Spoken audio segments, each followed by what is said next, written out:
Guys, welcome to my YouTube channel.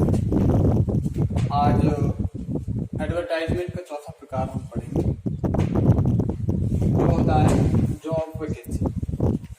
Hindi में इसे कहते हैं जॉब वैकेंसी।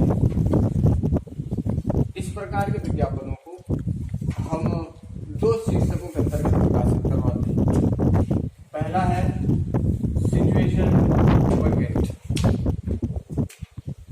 इसका हिंदी अर्थ होता है खाली पद पर भर्ती करने के लिए। जब किसी संस्थान के द्वारा किसी खाली पद पर भर्ती करने के लिए विज्ञापन दिया जाता है, उस विज्ञापन का जो शीर्षक लिखा जाता है वो सिचुएशन वैकेंट लिखा जाता है। दूसरा होता है सिचुएशन वांटेड। इसके हिंदी में लिख रहा है, इसका मतलब क्या है? नौकरी तलाश करने के लिए। अर्थात जब कोई व्यक्ति अपने लिए नौकरी तलाश करने हेतु कोई विज्ञापन प्रकाशित करवाता है, तो वो अपने विज्ञापन को सिचुएशन वांटेड टाइटल के अंतर्गत प्रकाशित करता है। तो ये दो टाइटलों के अंतर्गत हम इसके विज्ञापनों को पढ़ेंगे। पहला सिचुएशन वैकेंट, जब कोई खाली पद पर भर्ती करना हो। दूसरा सिचुएशन वांटेड, जब किसी व्यक्ति को नौकरी की तलाश करनी हो। तो पहले हम सिचुएशन वैकेंट की बात करते हैं। Format of situation vacant. हम आपको सिचुएशन वैकेंट का बहुत आसान, बहुत ईजी फॉर्मेट बता रहे हैं। इसको एक बार आप देख लेंगे तो ये इसका कोई भी क्वेश्चन आप बहुत आसानी से सॉल्व कर सकते हैं। तो फॉर्मेट देखते हैं। सबसे पहले टाइटल की बात करते हैं। सिचुएशन वैकेंट, एक तो ये टाइटल तो आप जानते ही हैं। इसके अलावा आप टाइटल वॉक इन इंटरव्यू भी लिख सकते हैं। सिचुएशन वैकेंट तो आपके पास है ही, इसके अलावा आप वॉक इन इंटरव्यू भी इसका टाइटल लिख सकते हैं। अब इसमें लिखना क्या है, यहां से लिखेंगे रिक्वायर्ड, पद का नाम जिस पर भर्ती करनी है। जैसे मान के चलिए कि कोई संस्थान है, वहां पर क्लर्क का पद खाली है, तो हम यहाँ पे पद का नाम जिस पर भर्ती करनी है वो क्या हो गया, एक क्लर्क। अब आगे क्या लिखना है, उस क्लर्क पद के लिए शैक्षणिक योग्यता हम क्या चाहते हैं, वो शैक्षणिक योग्यताएं लिखेंगे कि वो क्लर्क ग्रेजुएट हो, पोस्ट ग्रेजुएट हो, जो भी हमें चाहिए वो लिख देंगे। उसके बाद व्यवसायिक योग्यताएं लिखेंगे, जिन्हें हम प्रोफेशनल क्वालिफिकेशंस भी कहते हैं। इन्हें इंग्लिश में एजुकेशनल क्वालिफिकेशंस कहते हैं। व्यवसायिक योग्यताओं में जैसे हम क्लर्क का एग्जांपल लेके चल रहे हैं, तो एक क्लर्क के लिए व्यवसायिक योग्यताएं मान के चलिए कि कंप्यूटर में कोई डिप्लोमा डिग्री या basic knowledge of computer operation, जो भी हम चाहते हैं वो हम यहाँ लिख देंगे। उसके बाद अन्य योग्यताएं, जो उसमें हम अन्य योग्यताएं चाहते हैं कि जैसे गुड पर्सनैलिटी हो, अट्रैक्टिव पर्सनैलिटी हो, गुड कम्युनिकेशन स्किल्स हो, fluent in English and Hindi, जो भी हम चाहते हैं एक्सेट्रा, वो अन्य योग्यताओं में हम लिख देंगे। उसके बाद अगला पॉइंट जो है वर्किंग एक्सपीरियंस, कि उसका वर्किंग एक्सपीरियंस कितना चाहिए वो यहाँ लिख देंगे, 5 years, 2 years, 3 years, जो भी चाहिए। उसके बाद उसकी आयु लिख देंगे कि इतने से ज्यादा नहीं होनी चाहिए या इतने से इतने के बीच में, जैसे लिख रहा है कि 30 to 35, उसकी एज लिख देंगे। अन्य सेवा शर्तें, अगर कोई अन्य सेवा शर्त लिखनी है कि एक महीने में कितनी वैकेंसी देंगे, और या कुछ और जो भी लिखना है अदर, जब हम क्वेश्चन लिखेंगे तो आपको बताएंगे कि इसमें आप क्या लिख सकते हैं। जैसे मैंने बताया अगेंस्ट लीव, कि हम महीने में उसको एक लीव देंगे या 2 देंगे। ऐसे अन्य सेवा शर्तें और भी बहुत सारी होती हैं अन्य सेवा शर्तें, वो हम यहाँ पे लिख देंगे। उसके बाद सैलरी, रुपीज, कितनी सैलरी हम उसको दे सकते हैं वो हम यहाँ पे लिख देंगे। अब उसके बाद इस लाइन को 2 प्रकार से, आगे वाली लाइन को 2 प्रकार से लिखा जा सकता है। पहले हम इसकी बात करते हैं। एलिजिबल कैंडिडेट्स, योग्य उम्मीदवार, प्लीज वॉक इन इंटरव्यू, जो योग्य उम्मीदवार हैं, जो इन सारी शर्तों को पूरा करते हैं जो हमने विज्ञापन में लिखी है, वो इसके लिए एलिजिबल कैंडिडेट होगा। तो वो जो योग्य उम्मीदवार हुआ है प्लीज वॉक इन इंटरव्यू, वो साक्षात्कार में भाग ले। ऑन डेट, एक दिनांक लिख देंगे कि इस दिनांक को हम इंटरव्यू लेंगे, वो इस दिनांक को साक्षात्कार में भाग ले। फ्रॉम समय टू समय, यहाँ पे एक समय लिख देंगे जैसे 11 AM to 5 PM। In the, उस कार्यालय का नाम लिखेंगे जिसमें इंटरव्यू होना है। जैसे मान के चलिए डायरेक्टर्स ऑफिस में होना है, या प्रिंसिपल्स ऑफिस में होना है, या मैनेजर्स ऑफिस में होना है, तो वो उसके कार्यालय का नाम हो गया। उसका कार्यालय का नाम लिख देंगे प्रिंसिपल्स ऑफिस। जैसे मान के चलिए वो कोई इंस्टीट्यूट है तो उस इंस्टीट्यूट का नाम भी उसके साथ लिखेंगे और उसका एड्रेस भी लिखेंगे। जैसे मान के चलिए वो जयपुर का है।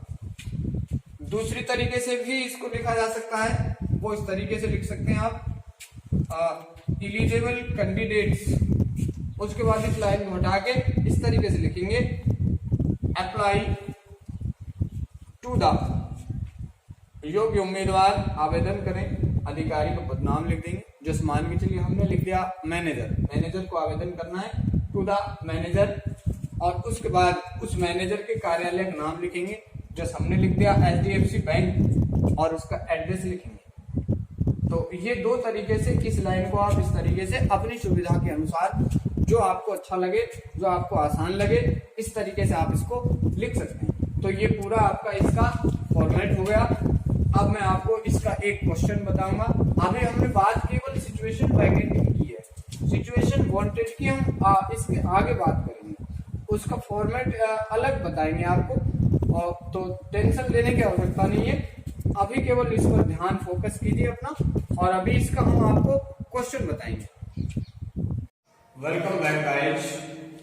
ये question, imagine you are the principal of RKM international school new Delhi. ये क्वेश्चन लिख रहा है सिचुएशन वैकेंट का। कल्पना कीजिए आप RKM इंटरनेशनल स्कूल नई दिल्ली के प्रिंसिपल है। You want to appoint an English lecturer, आप एक इंग्लिश लेक्चरर की नियुक्ति करना चाहते हैं।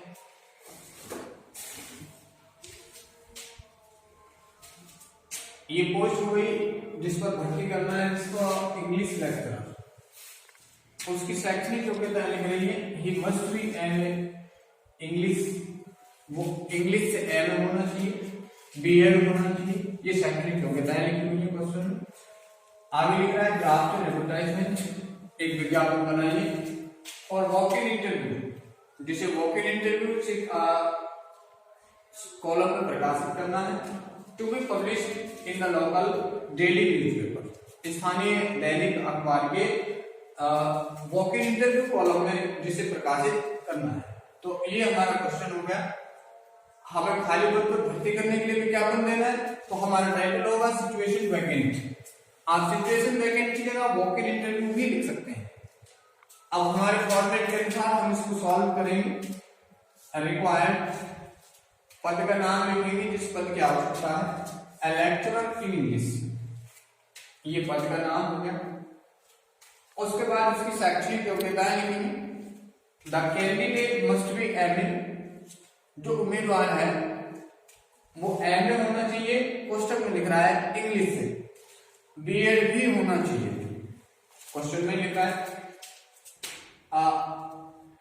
ये एक प्रकार से शैक्षणिक मान भी सकते हैं इसको, और एजुकेशन भी मान सकते हैं, क्योंकि ये शिक्षण के उद्देश्य से की जाती है। उसके बाद अन्य जो विशेषताएं हैं, जो क्वालिटी, जो शैक्षणिक योग्यता है हमें उसमें चाहिए, वो है बेसिक कंप्यूटर नॉलेज, कि उस कैंडिडेट को बेसिक कंप्यूटर नॉलेज होनी चाहिए। अन्य विशेषताओं में और अट्रैक्टिव पर्सनैलिटी होनी चाहिए, अच्छा व्यक्तित्व होना चाहिए, गुड कम्युनिकेशन स्किल्स, अच्छी वार्तालाप करने के कौशल होने चाहिए। वैसे एक टीचर के अंतर्गत जो और एक भाषा का अध्यापक होता है, उसके अंतर्गत नेचुरली गुड कम्युनिकेशन स्किल्स होती है। वर्किंग एक्सपीरियंस मिनिमम 5 years, कम से कम 5 वर्ष का कार्य अनुभव होना चाहिए। अन्य सेवा शर्तें लिख रही है, अगेंस्ट लीव वैकेंसी, उसे 1 महीने में 1 छुट्टी प्रदान की जाएगी। एंड फॉर 1 एजुकेशनल सेशन, और उसकी भर्ती कर रही केवल 1 शैक्षणिक सत्र के लिए। अगला जो पॉइंट है सैलरी, हम उसको सैलरी देंगे 50,000 पर मंथ एंड नेगोशिएबल। अगर थोड़ा बहुत कम ज्यादा इसमें करना पड़ा कुछ समझौता तो वो भी कर सकते हैं। आगे लिख रहा है please walk in interview on, कृपया साक्षात्कार में भाग लें 28 जुलाई 28 जुलाई फ्रॉम 7 AM to 3 PM, सुबह 7 बजे से शाम के 3 बजे तक in the principal's office, principal के कार्यालय में, कार्यालय का नाम लिखा हुआ है RKM international school new Delhi, और कॉन्टैक्ट नंबर भी लिखा हुआ है, ये कॉन्टैक्ट नंबर है। और इस तरीके से हमारा ये सिचुएशन वैकेंट क्वेश्चन और ये इसका सॉल्यूशन हो गया। एक बार और, हाँ तो इसको एक बार और देख लेते हैं। देखिए ये उसका टाइटल हो गया सिचुएशन वैकेंट, रिक्वायर्ड लेक्चरर के पद का नाम होता है इंग्लिश, ये कैंडिडेट की शैक्षणिक और प्रशैक्षणिक योग्यता हो गई जो क्वेश्चन दी हुई थी। The candidate must be as English से होना चाहिए, बीएड होना चाहिए। अन्य विशेषताएं computer, basic computer knowledge, attractive personality, आकर्षक व्यक्तित्व होना चाहिए, गुड कम्युनिकेशन स्किल्स, अच्छी वार्तालाप की कौशल होने चाहिए, वर्किंग एक्सपीरियंस मिनिमम 5 ईयर्स होना चाहिए, कम से कम 5 वर्ष का कार्य अनुभव होना चाहिए। अगेंस्ट लीव वैकेंसी, उसको 1 महीने में 1 छुट्टी दी जाएगी। फॉर 1 एजुकेशनल सेशन, 1 शैक्षणिक सत्र के लिए उसे रखा जाएगा। एज नॉट एक्सीड 40 ईयर्स, उसकी आयु, एक्सीड का मतलब होता है अधिक, उसकी आयु 40 वर्ष से अधिक नहीं होनी चाहिए। Salary 50,000 per month and negotiable, salary 50,000 per month या फिर उसमें थोड़ा बहुत कम ज्यादा हो जाएगा। Please walk in interview on 20th July from 7 AM to 3 PM in the principal's office.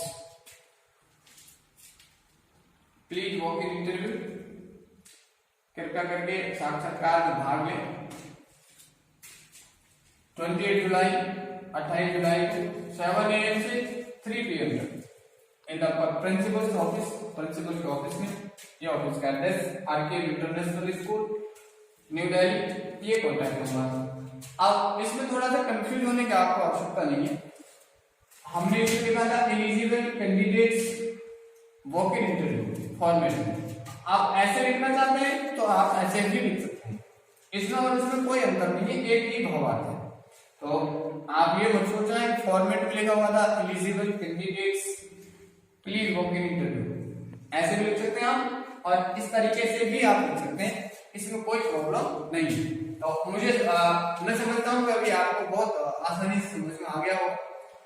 तो एक क्वेश्चन मैं आपको इसके लिए होमवर्क में बता रहा हूँ। तो ये क्वेश्चन लिखा हुआ है जो आपको घर से होमवर्क में करके देखना है। क्वेश्चन है ग्लोबल ऑटोमोबाइल्स प्राइवेट लिमिटेड, ये कोई फर्म है, कोई कंपनी है, global automobiles private limited new Delhi, requires female receptionist, global automobiles private limited नई दिल्ली को रिक्वायर्स फीमेल रिसेप्शनिस्ट, एक महिला स्वागतकर्ता की आवश्यकता है। गिविंग ऑल नेसेसरी डिटेल्स, सभी आवश्यक जानकारियां देते हुए ड्राफ्ट एडवर्टाइजमेंट, एक विज्ञापन बनाइए, टू बी पब्लिश्ड, जिसे प्रकाशित करना है, in the job vacancy column, job vacancy column में of the Times of India, Times of India. अब हो सकता है कुछ बच्चे सोच रहे हो कि रिसेप्शनिस्ट क्या होता है, इसके लिए योग्यता हम क्या लिखेंगे। देखिए ये पश्चिम से आया हुआ वर्ड है, पश्चिम की जो कल्चर है वहां से। हमारे यहाँ पहले एक ऑफिस ही हुआ करता था, कार्यालय। अब क्या होता है, एक रिसेप्शन होता है, एक ऑफिस होता है। तो रिसेप्शन पे एक फीमेल में आई हेल्प यू, जो आपको बताएगी कि आप यहाँ क्यों आए हैं, और अगर आप यहाँ आए हैं तो आपको कहाँ जाना है। तो उसके लिए आपको शैक्षणिक योग्यता है, ज्यादा नहीं, ग्रेजुएट से काम मिल जाएगा। प्रोफेशनल क्वालिफिकेशंस, क्योंकि उसको ऑफिस के में रिसेप्शन पे बैठना है तो वहां पे उसको कंप्यूटर की जानकारी होनी चाहिए। उसकी अच्छी कम्युनिकेशन स्किल्स होनी चाहिए, अच्छी पर्सनैलिटी होनी चाहिए, affluent in English and Hindi होना चाहिए, उसकी सैलरी वगैरह। इसी तरीके से हम इसको सॉल्व करते हैं। मुझे लगता है आप इसको सॉल्व कर लेंगे। अगर सॉल्व नहीं होता है तो आप उसको वीडियो के लास्ट में कमेंट में आप बता सकते हैं।